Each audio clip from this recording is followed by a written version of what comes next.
ঘরে থাকা মাত্র 3টে ডিম দিয়ে আমি আজকে বানিয়ে নিলাম ক্রিস্পি এগ ফিঙ্গার।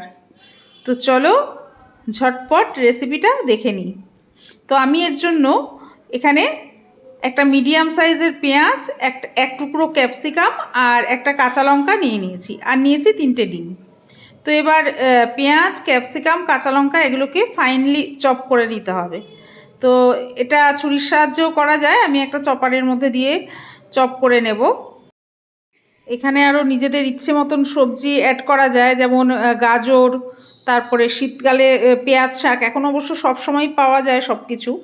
তো এই সবজিগুলো দেয়া যেতে পারে, বিভিন্ন ধরনের বেল পেপার, তো এগুলো দেয়া যেতে পারে। আর আমি হাতের সামনে ঘরে যা থাকে তাই দিয়েই মোটামুটি বানানোর চেষ্টা করি, তো সেরকমই বানিয়ে নিলাম হুট করে।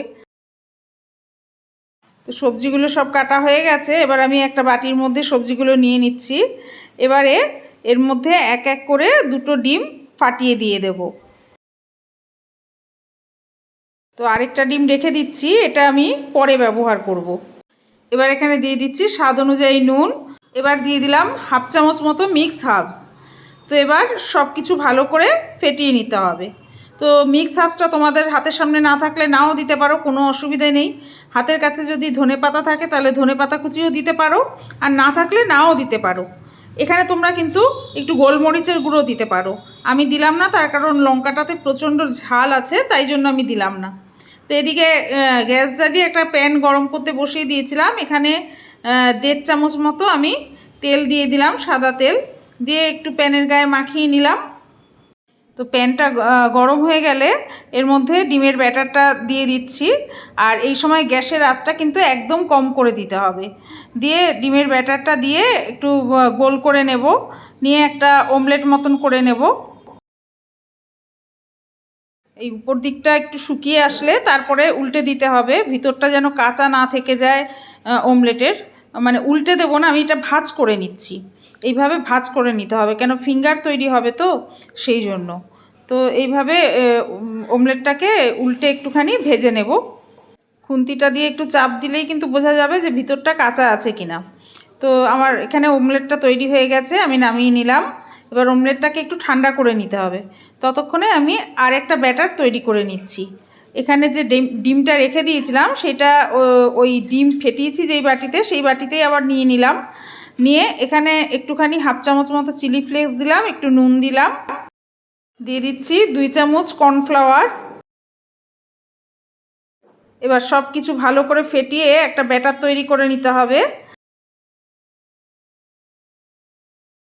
তো আমার এখানে ব্যাটারটা একটু ঘন মনে হচ্ছে, তো আমি একটুখানি জল অ্যাড করে নিচ্ছি।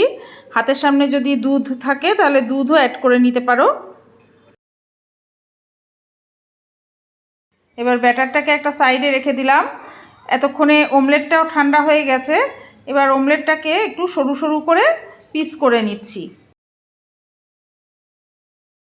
তো অমলেটটা পুরোটা পিস করে নিলাম, আর ভেতরটা একটু তোমাদের দেখিয়ে দিই। এখন এখানে একটা প্লেটের মধ্যে ব্রেড ক্রাম্বস নিয়ে নিয়েছি কিছুটা। এবার ডিম আর কর্নফ্লাওয়ারের যে ব্যাটারটা তৈরি করেছিলাম সেটা একটু নাড়িয়ে নিতে হবে, নাহলে কর্নফ্লাওয়ারগুলো নিচে বসে যাবে। তো এবার একটা করে ডিমের অমলেটের পিস নিয়ে ব্যাটারের মধ্যে ভালো করে ডুবিয়ে তারপরে বিস্কিটের গুঁড়ো দিয়ে ভালো করে কোট করে নিতে হবে।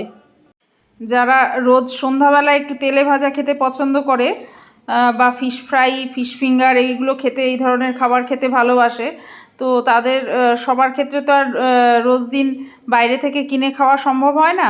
তো এটা বাড়িতে খুব কম খরচে, খুব কম সময়ে তাড়াতাড়ি ঝটপট তৈরি হয়ে যায়। বিস্কিটের গুঁড়োয় কোট করে ফিঙ্গারগুলো বানিয়ে এয়ারটাইট কন্টেনারে ভরে কিন্তু ফ্রিজে রেখে 3-4 দিন ধরে খাওয়া যায়। তো এখানে দেখো সবগুলো অমলেট বিস্কিটের গুঁড়োয় কোট করা হয়ে গেছে।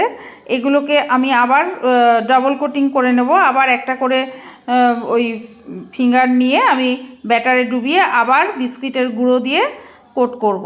তো এইভাবে ডাবল করে কোট করে নিলে এটা খুব ক্রিস্পি হবে। তো দেখো সবগুলো আমি এইভাবে গড়ে নিয়েছি। তো এখানে 3টে ডিম দিয়ে দেখো 9টা ফিঙ্গার আমার এখানে তৈরি হয়ে গেছে। আর এইদিকে কড়াইতে তেল গরম করতে বসিয়ে দিয়েছিলাম, এবার একটা একটা করে এগ ফিঙ্গার নিয়ে ভেজে নিতে হবে। গ্যাসের আঁচটাকে কম করে মিনিট 2 ভেজে নিলেই কিন্তু কালারটা চলে আসবে। আর যখন এটা পুরোপুরি রেডি হয়ে যাবে তখন এটা কিন্তু একটু তেলের উপর ভেসে উঠবে। এই যে ছেড়ে দিয়ে রেখেছি কতক্ষণ, মিনিট খানেক ছেড়ে রেখেছি তেলের মধ্যে, তো এটা তেলের উপর ভেসে উঠেছে। তো এবার আমি এটাকে নামিয়ে নিলাম। তো সবগুলো ফিঙ্গার আমি এইভাবে ভেজে নিয়েছি। এবার আমি একটা সস বানিয়ে নিচ্ছি। এখানে একটা বাটির মধ্যে, ছোট বাটির মধ্যে একটু টমেটো সস নিয়ে নিয়েছি, তার সাথে একটু মেয়োনিজ নিয়ে মিশিয়ে দিচ্ছি। তো এইটা দিয়ে খেতে কিন্তু ভীষণ ভালো লাগে। আর যদি তোমাদের হাতের সামনে মেয়োনিজ না থাকে ঘরে, তাহলে টমেটো সস তো সবারই থাকে, টমেটো সস দিয়েও খেতে পারো। আর না থাকলে এটা শুধুই যথেষ্ট খাওয়ার জন্য।